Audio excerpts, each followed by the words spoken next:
Tirupati BJP అధికార ప్రతినిధి భానుప్రకాష్ రెడ్డి వైసీపీపై తీవ్రస్థాయిలో మండిపడ్డారు. ఏడుకొండల చరిత్ర తెలియని వ్యక్తి జగన్ అన్నారు. హిందువులంటే జగన్కి చిన్న చూపు అని ధ్వజమెత్తారు. రాష్ట్రంలో నిర్మించిన హిందూ దేవాలయాల్లో ఒక్క ఆలయానికైనా జగన్ తన సొంత విధుల్లో ఒక్క రూపాయి అయినా వెచ్చించాడా అని ప్రశ్నించారు.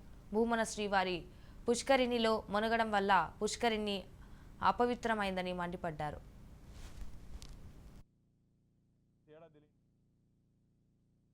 హిందూ దేవాలయాల గురించి మాట్లాడతావయ్యా నువ్వు?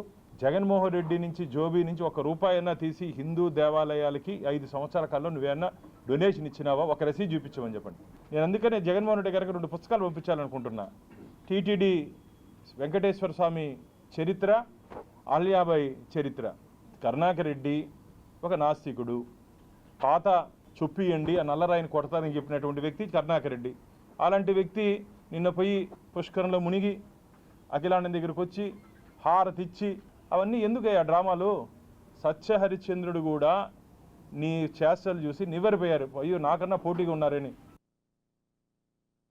7 కొండలకి పులివెందుల దగ్గర ఉన్న గుట్టలకి తేడా తెలియని వ్యక్తి జగన్మోహన్ రెడ్డి గారు.